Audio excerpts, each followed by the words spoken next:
Baik, bismillahirrahmanirrahim. Assalamualaikum warahmatullahi wabarakatuh.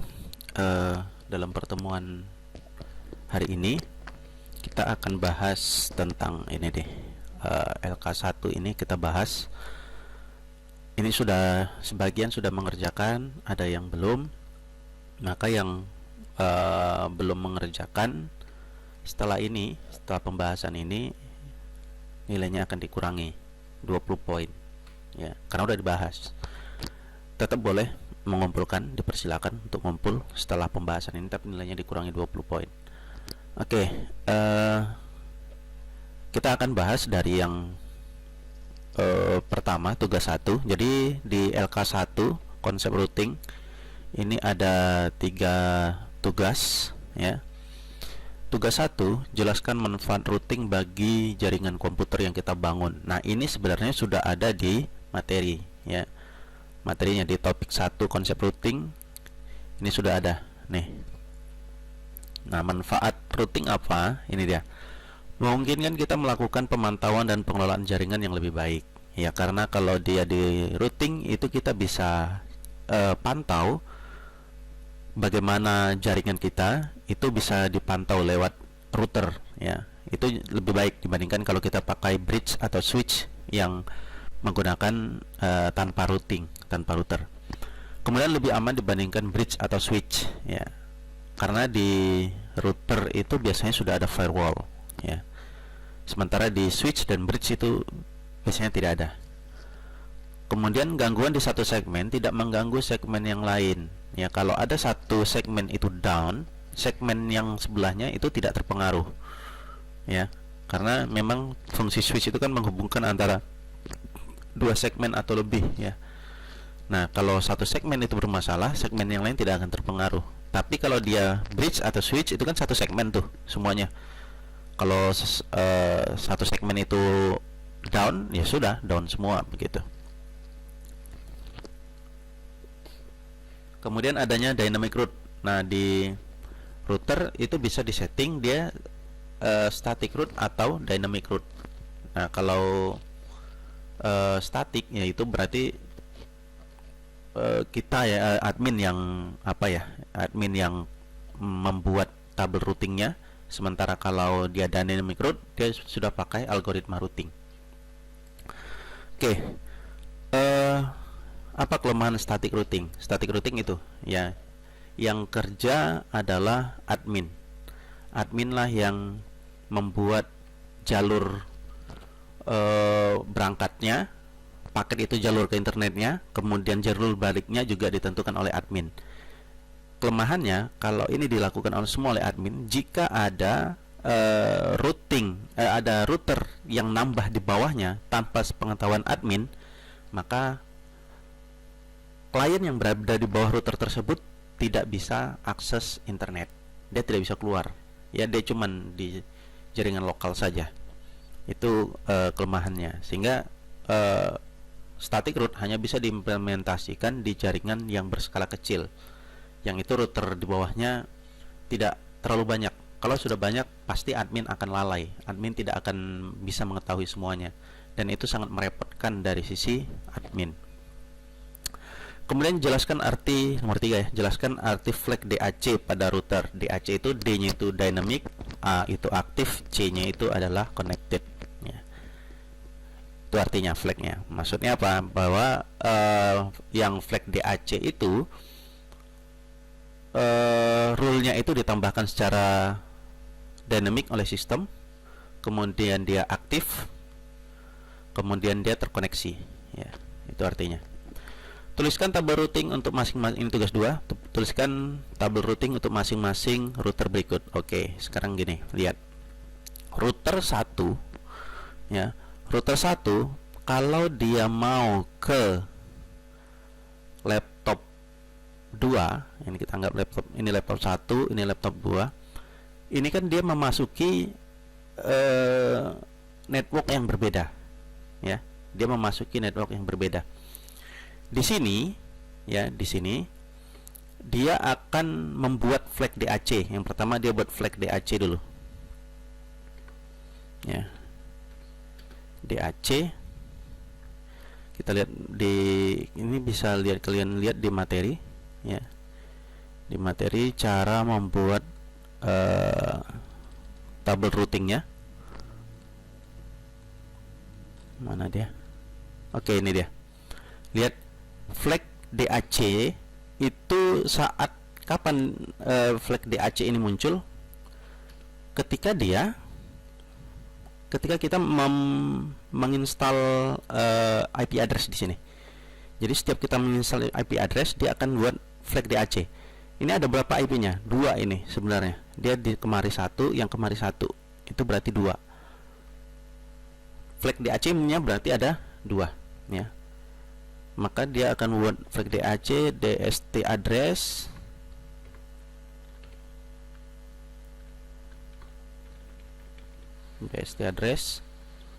ini flagnya DAC ya.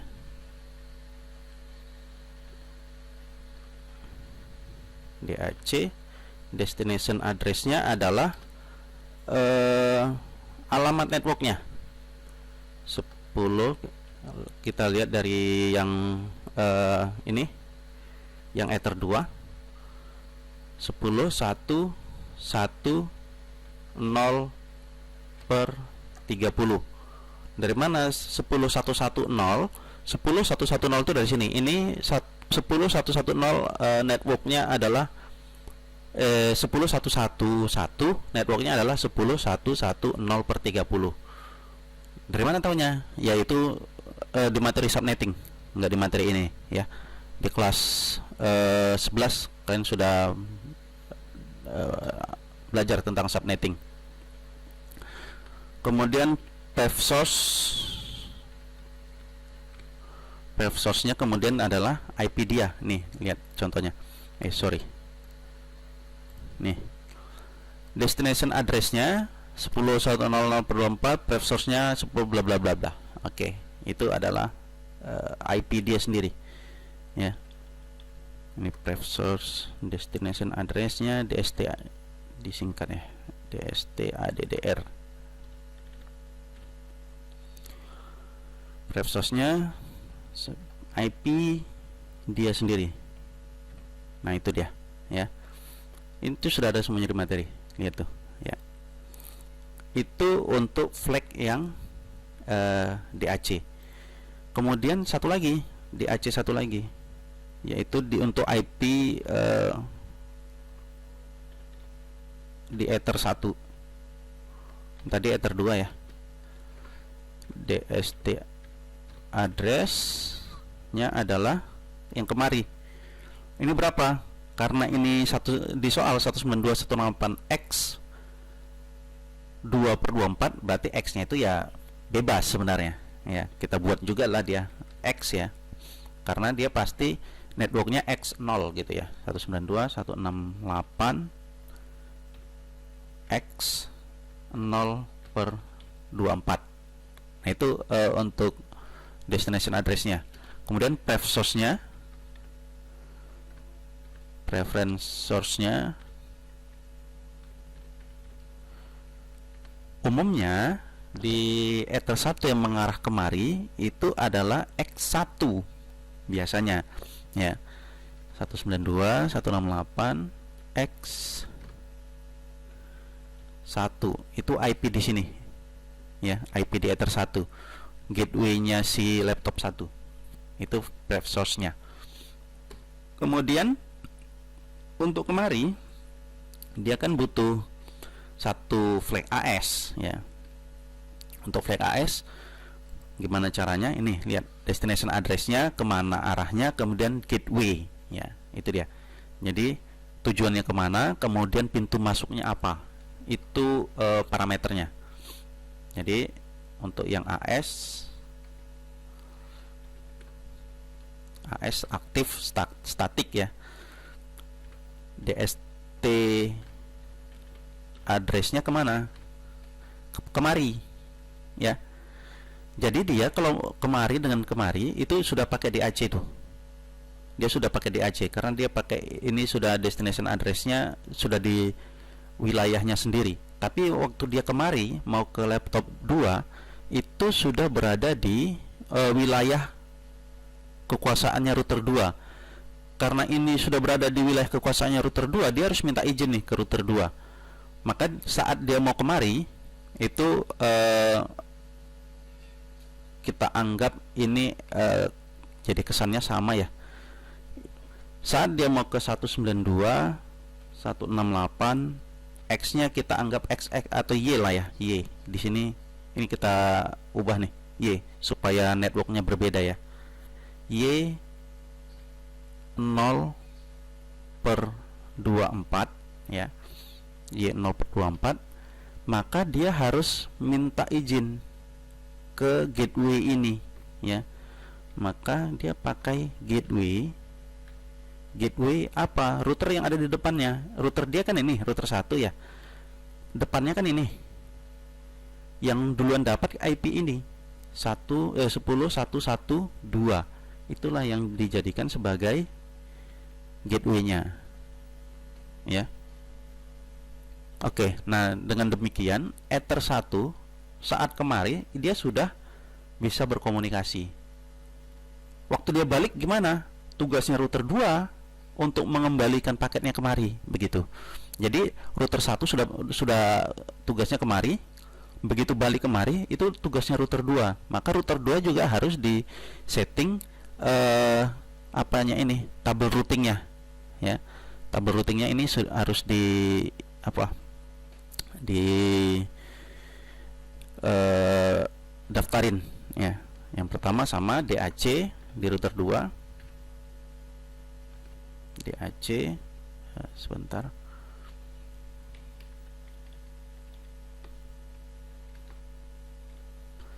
DAC, DST addressnya,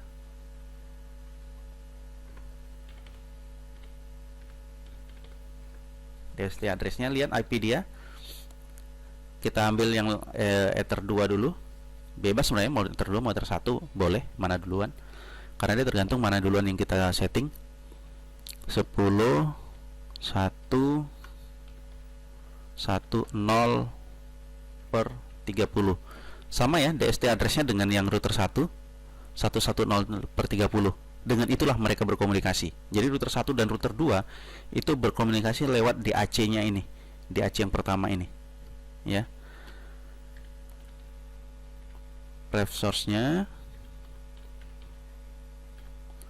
nih 10 1 1 2 ya.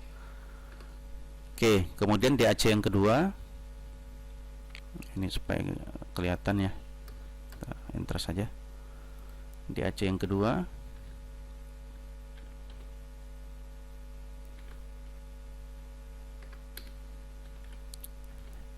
DST address IP yang ke bawah ya, routing ke bawah 192.168.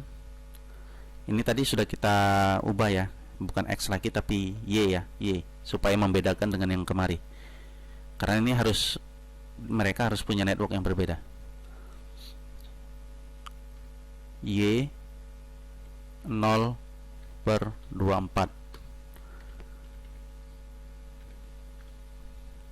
Walaupun sebenarnya sama pun boleh sih, satu network sebenarnya bisa. Ini dengan ini karena sudah beda router boleh, tapi ini untuk membedakan saja. Jadi tetap X pun nggak masalah, tapi supaya kalian tidak bingung, ini kita anggap saja sebagai Y.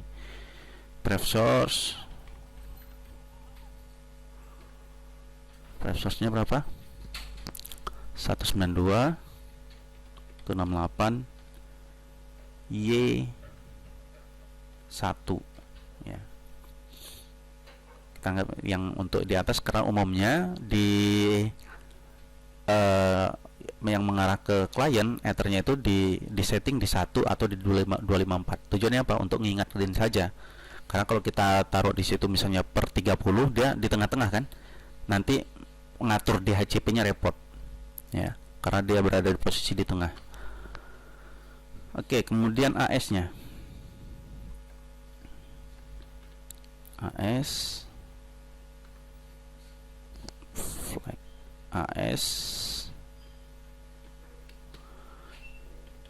DST address-nya adalah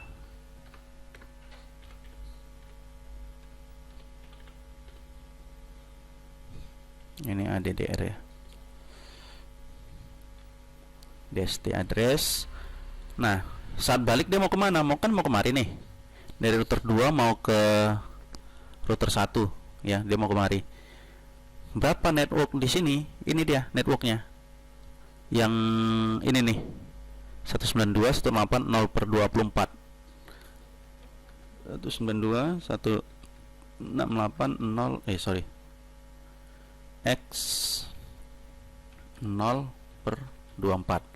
Itu sudah dibawa di luar kekuasaan router 2 ya, sudah di luar kekuasaannya router 2. Jadi untuk kemari dia harus minta izin dari router 1. Lewat mana? Lewat gateway-nya ya, lewat gateway-nya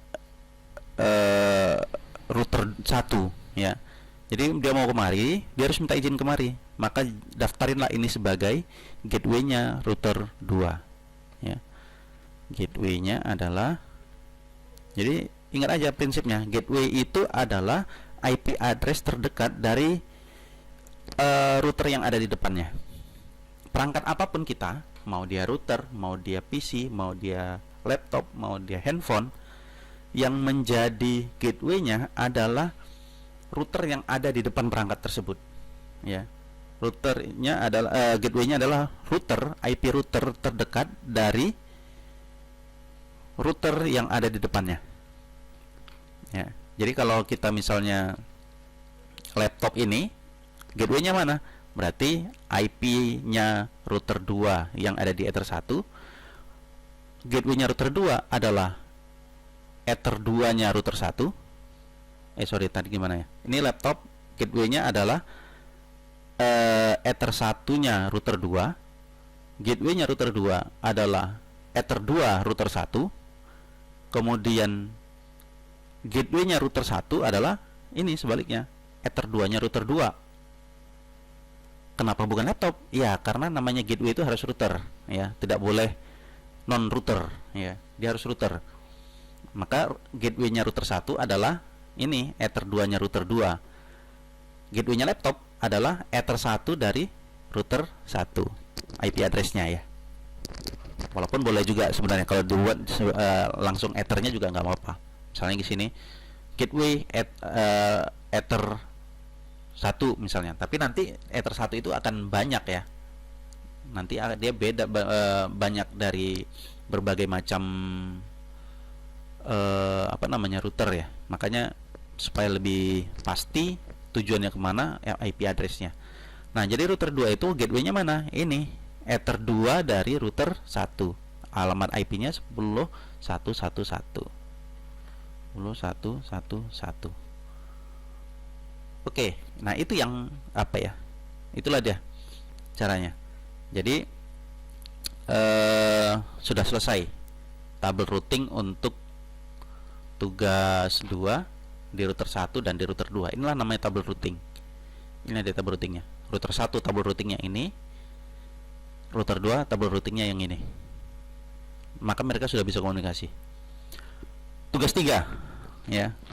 Nanti kalau ada pertanyaan silahkan tinggalkan di kolom komentar.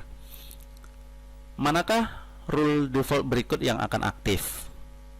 Lihat, untuk menentukan rule yang aktif itu, jadi dia ada yang aktif, ada yang cadangan nanti gitu sifatnya ya. Jadi kalau satu aktif, yang lain akan cadangan. Begitu yang satu ini mati, maka dia akan hidupkan yang cadangannya. Jadi kedua-duanya bisa disetting. Ini ada dua list di dalam tabel routingnya. Ada IP route at destination address 0000/0, distance 1, gateway-nya 21. Kemudian yang kedua, destination address-nya sama 0000/0, distance-nya 5, gateway-nya 30.1. Maka gateway mana yang aktif duluan? Kan gitu. Yang aktif adalah ingat parameter dari router. Parameternya dia akan melakukan ada tiga parameter dia untuk memilih route. Yang pertama adalah rule routing yang rule routing yang paling spesifik tujuannya. Dia akan pilih yang mana paling spesifik tujuannya. Tujuannya lihat di sini. Mana yang lebih spesifik? Yang rule 1 dengan rule 2. Sama-sama di 000 per 0. Kan sama spesifikasinya. Ini 000 per 0, ini 000 per 0 juga. Maka dia akan abaikan ini. Dia akan ke yang kedua. Distance.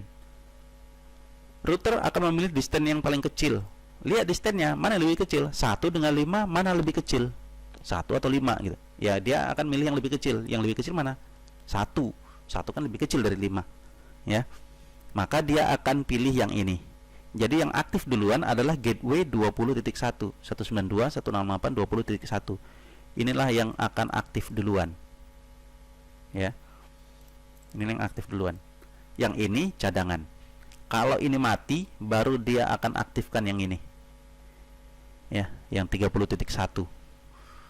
Itu dia caranya. Jadi lihat spesifikasinya, spesifik tujuannya. Kalau sama-sama spesifik atau sama-sama luas, maka dia akan lompati itu ke distance. Kalau distance-nya sama, ini satu, maka ya dia akan pindah-pindah. Dia akan round robin, ya. Suka hati yang mana aja. Karena secara spesifikasi sama, secara jarak juga sama. Oke. Itu untuk pembahasan LK1 di lembar kerja 1, tugas 1, 2, dan 3. Kira-kira sudah paham ya? Oke, kalau ada yang mau ditanyakan silakan tinggalkan di kolom komentar. Sekian, billahi taufiq wal hidayah. Sampai ketemu di pertemuan selanjutnya di minggu depan. Assalamualaikum warahmatullahi wabarakatuh.